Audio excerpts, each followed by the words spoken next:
so few games in your career. How do you keep healthy enough? Just we're in kind of a gym, so you do work out constantly.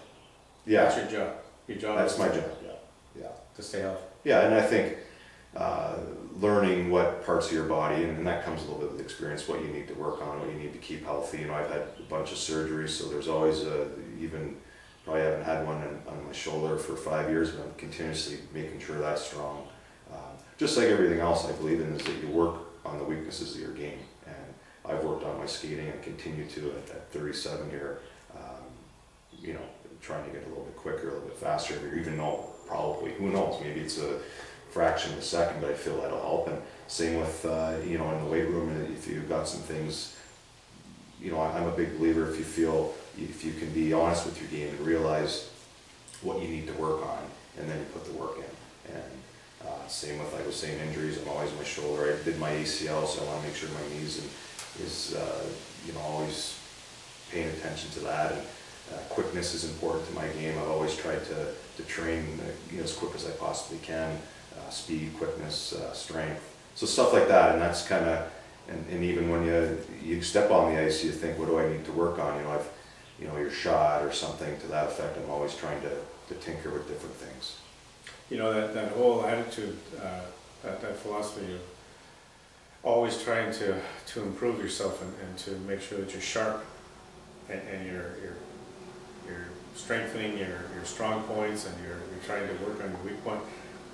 You don't have to be professional to live, no. to live that. No. That's something that but if you're in sports, that was kind of embedded in you right from the beginning by your coaches and that you know, always try to work on improving and physical condition. Yeah, but it takes the person to grab the bull by the horns and actually do the work and actually believe in it. A lot of guys don't believe they need to work on different things, or don't have the passion to, you know, they think they're okay with what they had. And you know, I had to battle through the minors, and I had to battle my whole life to, you know, with the knock that you're not fast enough, or you can't play at this level, you can't play. And I've heard that since I was 12, you know, that I'm not fast enough to play in the Pee Wee team or the Baton team, or I'm not fast enough to make the jump to the OHL, I'm not fast enough to play in the minors, you know, etc. Yeah. So how are you scoring all these points? Yeah, yeah, and that's motivation. I use that as a huge motivational tool, and I continue to do that even, you know, as of today at 37 and playing a lot of games at this level. There's still motivation of proving people wrong continuously, even now. Yeah, it's one of those things, and you see it in all walks of life, where people, they just take for granted that they're going to be able to perform without having to put any effort into it. And it doesn't matter whether you're playing sports or whether you're you know, lawn care or construction business. You have to keep up. And trust me, it'll catch up with you. Yeah. Always, yeah. Giving back, I want to get into this because one of the big things that True Sport's trying to promote and really get people to pay attention to is that sport helps people understand that it's important to give back to the sport or the community when you're going through it or when you're finished. And anyone who is around the valley, they know that you've been involved with an awful lot of things. You know, as I think most professional athletes, they're always getting involved in charitable organizations. They're always seem to be doing something for the community. Is that something that, like, when did you start feeling that you had a responsibility back to the sport or back to the community? Was it at a young age, or did you? I think at a fairly young age. I think you know, obviously it gets hammered home a little bit later as you move up. I remember working the Valley Renegades, who I help out now, and watching Jim McLaughlin and the work he put in as you know, as an organization to run a tournament and to raise money to help kids that needed maybe financial help to play sports in our area, Valley East. And I remember seeing him doing that. I remember working at his tournaments for volunteering. I guess I don't even know, I was working volunteering because my dad did it. timekeeping for weekends for probably 5, 6, 7 years with them, and just touched a nerve with me that it's the right thing to do. It's the right thing. So you saw those people doing it? Yeah, and it's something. And you see that? Yeah, and it's something I wanted to, continue to do even as I move forward. And if other ventures here in the valley that we've tried to help kids, but it all began with working the Renegades with Jim. And really, I mean, a lot of your friends are not professional hockey players, but they've all been interested in sports. And, as I'm taking a look now, Jim McLaughlin and I were talking about this, that he must, probably one of his greatest satisfactions right now is that the Renegades include people that are in their 30s who are doing what he used to do, and he's not worried about the Renegades continuing. That they basically have taken over, and so that these young kids now that have come up, young kids, I'm still calling you a kid, that you guys are now doing what the old guys used to be doing, and it's like this whole aspect of giving back. But when you take a look at every one of them, they've all had some kind of experience in sport. Yeah. And this is one of the things that we're trying to get across, that the more you can get involved in sport, regardless of what it is, whether it can be archery, but sport will incorporate these values that as you become older, if you can maintain those values, you're going to be adding an awful lot to the community and to you. You're only here for part of the year so far, until you're finished your career, but you get involved in a number of things during the summertime, besides the golf tournament and the Renegades. You take part in charitable tournaments and golf events and stuff like that. Yeah. You got a hockey school. Do you still do the hockey school? I did the hockey school for probably 20 years, and that's been it's been a lot of fun over those times. You see the little kids, and any kind of tip you can help. And I've gone to lunch with some kids as they're moving up the ladder and they're looking for different kinds of advice. To me, I have a lot of pride in this community, and any way you could help kids, I think, for me is important. And I'd love to see the next kid growing up be a Valley East Renegade and not a National Hockey League player. I'd like to see him a Valley East Renegade, because to me then he gets some of the values that, as a person I want to try to teach, that, those kind of things.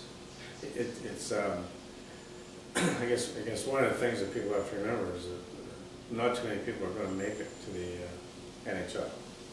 Not too many people are going to make a career out of professional sports. But what drives me crazy on that is I don't like to see because when you're a kid, I think you need to dream and you need to have that chance. Now the parents may know that chances are you're never going to make it, but I don't think we should ever tell as a coach or as anybody else that little Johnny will never make the NHL. I think he needs to have that dream. Now you have to have reality in the adult's perspective, but to me, it kills me when I hear people say to their kids or to coaches tell players, "You'll never play in the NHL." Do you know what the odds are of playing in the NHL? Because I don't think that's fair. I think the kid should always believe that he has an opportunity to play in the NHL. Or he has an opportunity to fulfill his dream in any kind of work. So that just defeats the drive to excellence. Yes, let adults be adults, kids should be kids, and in every you can talk every avenue. But I think the dream for me, I'm talking personal experience. That was nobody ever told me I couldn't do it. They may have told me as I moved up the ladder when I was 8, 9 years old. Nobody said you'll never make the NHL. You know how hard it is to me. I mean, we all thought we'd make the NHL. I mean, if that dream was squashed, maybe you back off and you don't have that same drive. I mean, we're all different, but I just hate to see that. That's something that bothers me. No, that's a good point.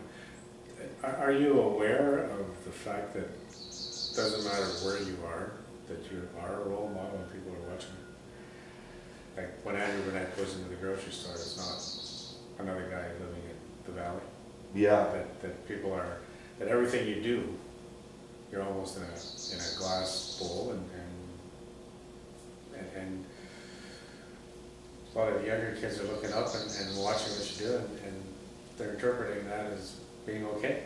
Yeah. It's tough. The only reason I asked you is as a teacher, Yeah. living in my town, Yeah. I told people it didn't matter where it was, Yeah. that if I was playing slow pitch, you didn't hear me swear on the field. Yeah.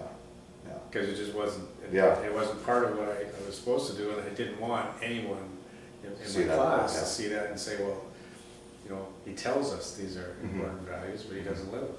Like, as a professional athlete, it's got to be tough because you know people are watching you everywhere you go. You're not Andrew Brunette. You're Andrew Brunette, the hockey player. Does it weigh on you? No, not really. You know, I think Your buddies are keeping you down to earth. that's right, always. And I'm fortunate. Most people around here know me since I was, young. Know what kind of I'm about. And I'm not somebody that thinks I'm that important that a kid should whatever I do or say is the right thing, or I'm not really above myself in that regard. I think you have to be aware. There's certain situations as a hockey player that when you're around people that don't know you, you have to be aware a little bit. Kind of like you were saying, in certain situations. Definitely it kicks in, but kicking around here, I've been very fortunate that around Valdez that for the most part people know who I am and what I'm about, and it makes it a lot easier. Yeah, and I can see maybe when you're in the other cities, when you're walking around Chicago, that we trying to figure out. Or Minnesota, Minnesota's the same thing. You have to, and you do. You're right. You always have to be aware.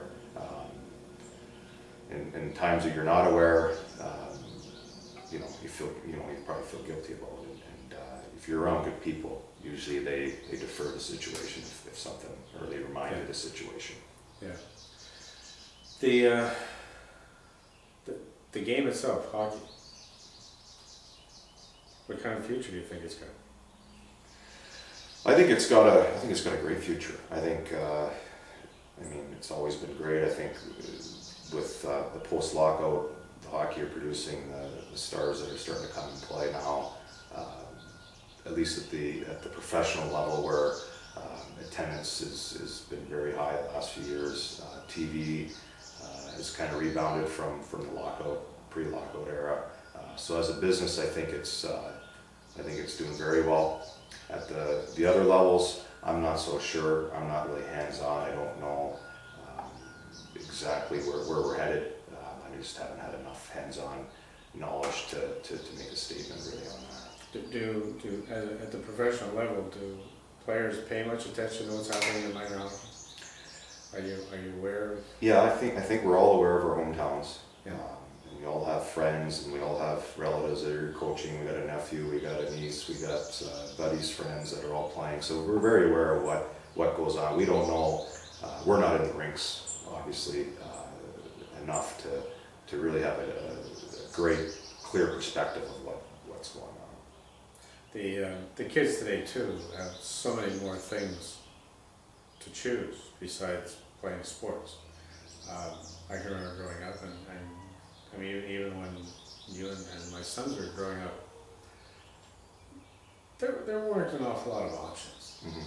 Like there were more than when I was growing up, but I mean, you had your hockey and you had your soccer and you had your baseball, but other than that, there weren't today. I mean, kids going into high school, if they don't have that competitive drive, or if something's turning them off of the glory sports like the hockey and the football and all that, they can get into just about anything else that they want to get into.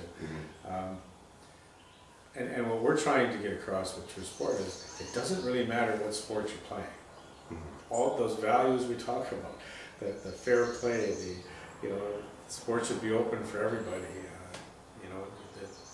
Staying healthy and respect, teamwork, yeah. All of those things. It doesn't matter what sport you're in. those are values that you get from being involved in some kind of sport. Even if it's at a recreational level, it's, you know, you will drive to be the best you can be, but, you know, as long as you continue to have that drive, that's there. But that drive doesn't mean that you forget about playing fair, you forget about respect, you forget about all the other stuff. And when you take that into any sport, and you get those values, if people take those values outside of sport, and then they start volunteering for things like the Renegades, then your whole community's better. Because look what the Renegades do. Yes. Yeah. Like, and Jim McLaughlin and I were talking, it's a house league. It's kind of providing stuff for a lot of kids that may not ever experience this kind of tournament or this kind of you know, activity. And I think that's the important part. It's there. Any regrets with your hockey career? I mean, your hockey career, your life has been hockey. Yeah, yeah. I mean, you haven't had the freedom that an awful lot of your friends have had, but it's... There was a time, you know, you'd regret, you missed lots of things. There's times at Christmas or at holidays that you wish, you know, that you could maybe have a normal life and be home for the holidays, and family events, you know, that you miss all winter, basically. If there's a crisis in the family, you kind of wish you were there. You can't be there at all.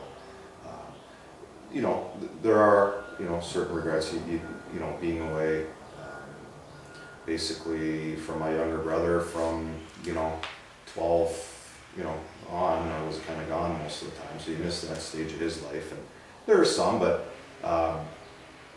you know, I don't think I'd ever trade it in for anything else either. No. And really, whether you're a police officer or whether you're a diamond driller working in you know, 3 months in another country and coming back, I mean, everybody has to. Yeah. There's a cost for whatever it is that you're getting involved in. So, but as long as you love what you're doing, yeah, that's the key thing. And as long as the costs don't, you know, override the benefits, then and you love what you're doing, and you're you know, you're pursuing your dream. And I think those are the values, those are the issues and the principles that people get when they're looking at professional athletes, and they're looking at volunteers like Jim McLaughlin, and they're looking at the people who are getting involved in the community and doing things for youth, not because they want to become professional coaches, or they're doing it because they love what they're doing. And as long as people keep that in, you know, front and center, I don't think we're going to have problems. I just don't know what the answer is in terms of, let's stop focusing on the negative, because unfortunately this focus on the negative seems to be ingrained in our culture now, that as soon as somebody does something wrong, everybody's on top of it, and that's all you hear about. And we keep forgetting about all the positives. It's nice to hear that from a professional point of view, though, that I don't think that all of our problems at the minor level are because kids are watching the pros. Because if they are watching the pros, most of the time are demonstrating the kind of principles and values that they learned as they were moving up the line to begin with. And it doesn't sound like you have to go out of your way